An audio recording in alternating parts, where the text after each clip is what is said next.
নমস্কার বন্ধুরা, রূপা simple and daily লাইফে আপনাদের অনেক অনেক স্বাগত জানিয়ে আজকে একটা পিঠের রেসিপি শেয়ার করছি।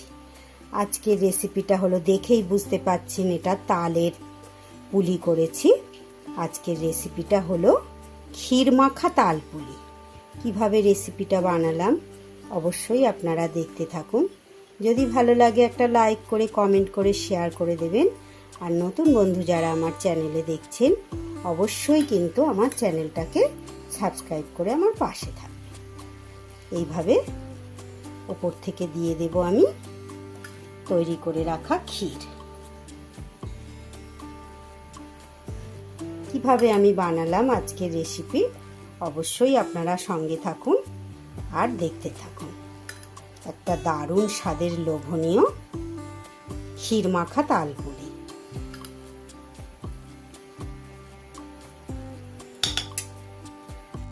প্রথমে গ্যাসে আমি কড়াই বসিয়ে দিয়েছি, দিয়ে দেব একটু পরিমাণ মতো চিনি। চিনির জায়গায় আপনারা গুঁড়ো ব্যবহার করতে পারেন। আমি প্রথমে নারকেলের পুরটা তৈরি করে নেব। দিয়ে দিলাম নারকেলটা।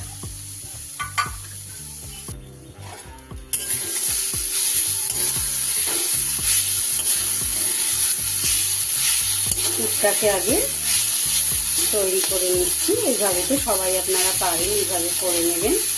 তারপরে দিয়ে দিচ্ছি একটা থেতো করা এলাচ। ছোট এলাচটা দিলে গন্ধটা ভালো হবে।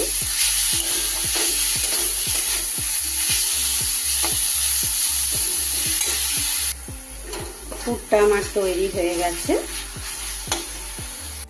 কড়াই থেকে পুরটা আমি তুলে নিয়েছি। এবার এই কড়াইয়ের মধ্যেই আমি আগে থেকে বের করে রাখা তালের কাঁচ কিছুটা দিয়ে দেব। এটা তালের কাঁচ বার করাটা আপনাদের আর দেখাইনি, ভিডিও বড় হয়ে যাবে, এটা তো আপনারা সবাই জানেন। এবার এটা কড়াই একটু ভালো করে গরম করে নেব। এটা বেশ ফুটে গেছে। এবার এর ওপরে আমি পরিমাণ মতো চালের গুঁড়ো দিয়ে দেব। দিয়ে এইভাবে একটা লেই তৈরি করে নেব।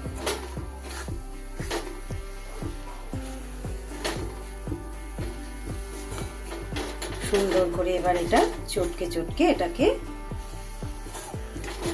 মেখে নেব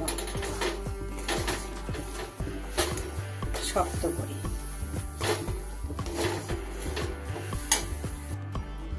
এতে নুন দিতে ভুলে গেছিলাম, একটু নুন দিয়ে দিলাম।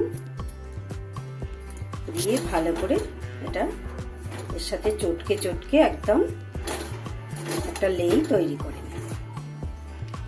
কড়াই থেকে এই যে থালায় নিয়ে নিয়েছি, গরম অবস্থায় এটাকে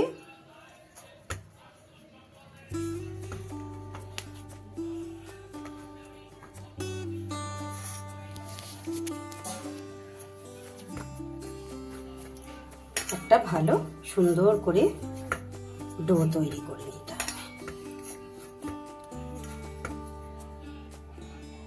ভালো করে চটকে চটকে দেখুন সুন্দর একটা মসৃণ লেই আমি তৈরি করে নিয়েছি। এইবার এটাকে এইভাবে ছোট ছোট করে নেচি কেটে আমি পুলির আকারে গড়ে নেব। এইভাবে সুন্দর করে ছোট ছোট করে, যেভাবে আপনারা পুলি পিঠে তৈরি করেন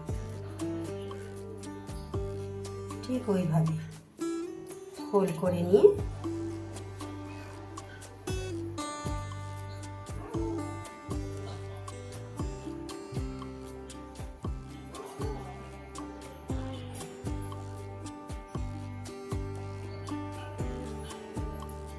এইভাবে আমি সব কটা তৈরি করি।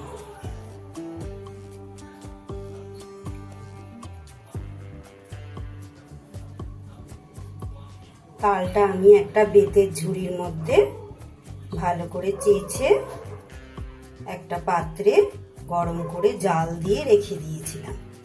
ওইভাবে মাঝে মধ্যে একটু বার করে করে গরম করে জাল দিয়ে রেখে দিলে কিন্তু বন্ধুরা অনেক দিন ভালো থাকে। আর যেহেতু এখন তালের সিজন, অনেক রকম পদ্ধতিতে আপনারা যেদিন ইচ্ছে হবে বার করে তৈরি করে খেতে পারবেন।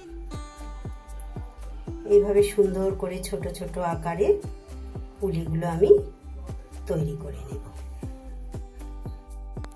সবকটা আমার এইভাবে পুলির আকারে তৈরি করা হয়ে গেছে। এবার আমি একটা ফুটো করা থালায় এগুলোকে সুন্দর করে সাজিয়ে দেব। সুন্দর করে সাজিয়ে নিয়েছি। এবার গ্যাসে আমি একটা ডেচকির মধ্যে পরিমাণ মতো জল দিয়ে দিয়েছি। এবার এটা বসিয়ে ভালো করে পিঠেগুলোকে আমি ভাপিয়ে নেব।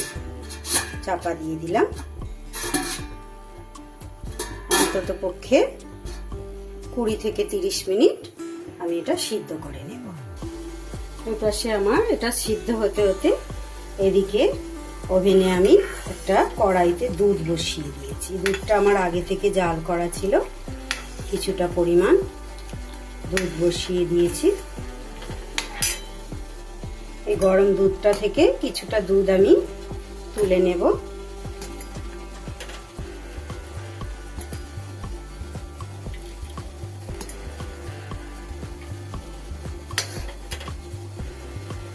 এর মধ্যে দিয়ে দিলাম 2টো ছোট এলাচ। এটাকে জাল দিয়ে দিয়ে দুধটাকে আমি আরো কমিয়ে ফেলবো। আর এই তুলে রাখা দুধের মধ্যে আমি দিয়ে দিলাম বেশ কিছুটা আমুল দুধ। এটাকে আমি ভালো করে গুলিয়ে নেব। দুধটা আমার বেশ ঘন হয়ে গেছে। এইবার আমি গুলে রাখা আমুল দুধটা দিয়ে দিলাম আরো গাঢ় করার জন্য। আজকের দুধটা কিন্তু আমার এটা প্যাকেট দুধ আছে। এর মধ্যে আমুল দুধটা দিয়ে দিলে কি হয়, আমুল দুধের তো স্বাদ একটা সুন্দর আছেই, সেটা তো একটা ভালো লাগে। সেই সাথে এটা তাড়াতাড়ি ঘন হয়ে যায় দুধটা। আর আমুল স্প্রেড টেস্টে একটা অন্যরকম স্বাদও আসে। প্যাকেট দুধের বদলে আপনারা যদি গরুর দুধ বা মোষের দুধ ব্যবহার করতে পারেন আরো ভালো হবে। এই দিকটা ততক্ষণ একবার দেখে নেব। দেখুন বন্ধুরা, 20 মিনিট আমার হয়ে গেছে। এগুলো কিন্তু সুন্দরভাবে সিদ্ধ হয়ে গেছে। আরো কিছুক্ষণ আমি সিদ্ধ করব। ঢাকা দিয়ে দিলাম। এবার কিন্তু এটা আমার একদম তৈরি হয়ে গেছে। আপনারা কিন্তু এইভাবেও এই অবস্থাতেও এগুলো খেতে পারবেন, যেহেতু সিদ্ধ হয়ে গেছে। এগুলো সিদ্ধ তালপুলি। আর এদিকে দুধটাও আমার কিন্তু বেশ ঘন হয়ে ক্ষীর হয়ে গেছে। ঠান্ডা হলে এটা কিন্তু আরো গাঢ় হয়ে যাবে।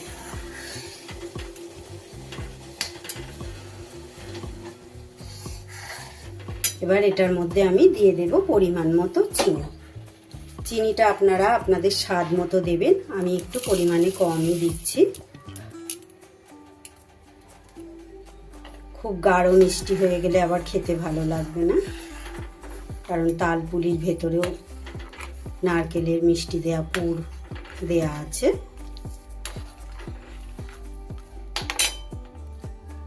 এবার কিন্তু আমি এই ক্ষীরকেও ঠান্ডা হতে দেব আর এই পুলিগুলোকেও ঠান্ডা হতে দেব। বন্ধুরা, রেসিপিটা কিন্তু আমার একদম রেডি হয়ে গেছে। আমি একটা বাটিতে পরিবেশন করে দিয়েছি। ক্ষীরটাও আমার ঠান্ডা হয়ে গেছে, সেই সাথে পুলিটাও ওপর থেকে আমি একটু কেশর ছড়িয়ে দিয়েছি।